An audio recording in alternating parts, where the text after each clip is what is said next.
Week 2 of our $300 to $30,000 options challenge is done, and even with fewer trading days, the account closed another green week. Week 2 finished with $212 in closed profit, but this week also exposed something important. The strategy can work, but the account rules matter just as much as the trading rules. I got dinged for day trading and had to sit out a trading day, and now I need to adjust how I'm thinking about this account before I automate anything. The framework for this series is still the same. 1, create a plan. 2, test and optimize it. And 3, automate the plan. In the second video, I created the trading plan.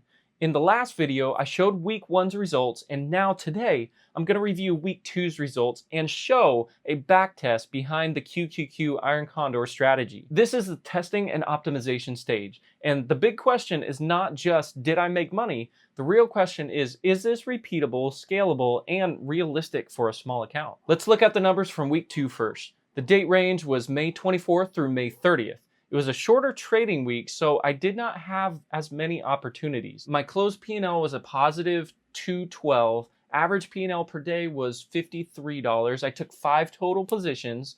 There were 3 winners and 2 losers. That gave me a win rate of 60% and a profit factor of 7.06. Average P&L per trade was $42. Average winning trade was $82. Average losing trade was negative 18. And the average risk was $263. The average DTE was again 0.8 days, and the days in trade was 0.8 days. On paper, that's another strong week, but the most important number here might be that average risk. Average risk was $263. For a small account, that is not small at all. Now, I need to explain something that affected this week. I got dinged for PDT day trading activity, so I had to sit out on Thursday. And that means I missed another potential trading day.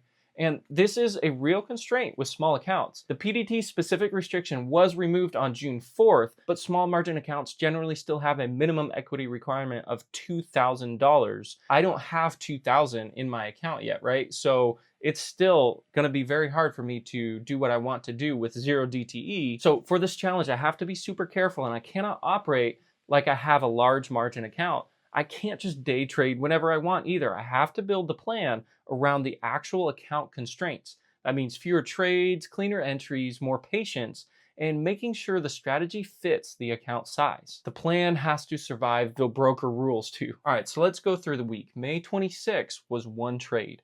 It was a QQQ Iron Condor. It opened at 10:08 and closed at 3:29 p.m. That trade closed for $115 profit and a 31.1% return on risk. Now that was a great trade for this account, but I used a lot of risk, and it was a 0 DTE trade, which pinged me for day trading. Now let's move on to May 27th. It had 2 positions. The first was a QQQ Iron Condor that opened the previous day and closed for a $100 profit.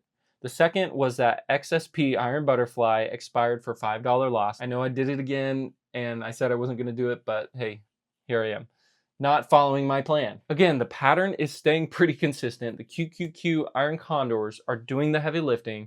The XSP Butterflies are still staying small, but they're not part of that main strategy. I didn't have anything on May 28th, and then May 29th had 2 positions. 1 QQQ Iron Condor closed for a loss of 30, and another QQQ Iron Condor closed for a profit of 32. So even with 1 loss and fewer trades overall, the week still finished positive. And when I break it down by strategy, obviously the Iron Condors are doing the heavy lifting here, generated $217. So week 2 reinforced the same lesson as week 1. The QQQ Iron Condor is still the same main strategy to study. XSP Butterfly is just a testing bucket. I really need to do away with that or figure out what I'm going to do with that in the future. The next step is not to blindly scale QQQ. The next step is to compare it against the backtest. Now let's compare week 1 and week 2. Week 1 closed positive 245 across 11 positions, and then week 2 closed a positive 212 across only 5 positions. Week 1 had a 63.6% win rate. Week 2 had a 60% win rate. Week 1's profit factor was 4.27. Week 2's profit factor was 7.06. So the big takeaway here is that the plan had 2 green weeks, but 2 green weeks still does not prove the system. It gives me more data. And now I need to test the idea more deeply. Now let's go ahead and look at a backtest behind this type of QQQ iron condor setup. This is important because I do not want to rely on 2 good weeks and assume I have an edge.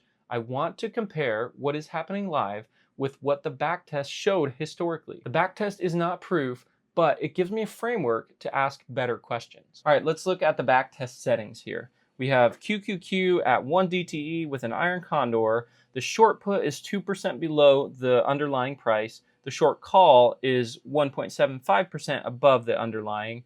And then we have $1 wings on each side. The time is 2:30 p.m. Monday through Friday. We have a position limit of 2 with a VIX not going over 20.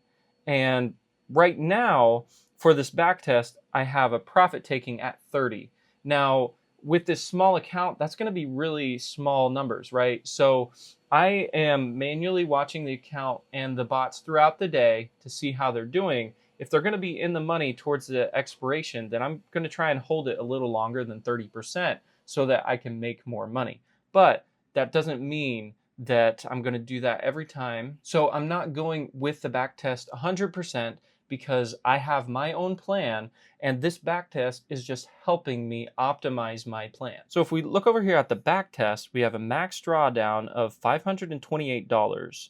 We have a total P&L of $2,832 and a return on risk of over 1,000%. That's pretty good.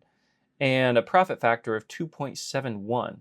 It's a 97.3% win rate with 8 losses and 358 wins. Now, this is obviously given that there's an only 30% profit taking. So if we look at the count and we look at the profits, you got a $12, $9, $6, $30, $3, so it is really low. And for this account, like I mentioned, I am going to be trying to push it a little bit further. That is the plan that I have implemented though, so I know that going in, that this backtest is helping me optimize my plan in order to automate and build my account quicker. So like we see, there's a small edge here. The backtest is profitable, but there's not some giant edge, so I can't be sloppy. That means timing matters, risk control matters, exit rules matter, and even fills matter. A green backtest doesn't mean that we found a money printer. It means you found something worth testing. And one of the questions that I have is, can I follow this during a drawdown? Well, the drawdown here was obviously only $500 over 3 years. So based off of this backtest at a 30% profit taking, I should be able to do that, no problem, right?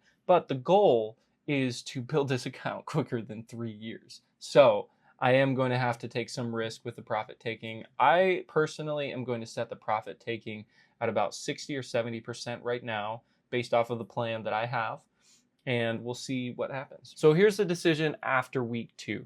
QQQ Iron Condor remains my primary strategy. The backtest supports continuing to study the QQQ setup, and I'm going to go ahead and automate some of these trades. So week 2 is done. The account closed a positive $212.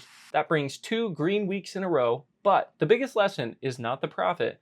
The biggest lesson is that the plan still needs to fit the account. The QQQ Iron Condor is still the main strategy. The backtest helped me to optimize, but a green backtest is not proof.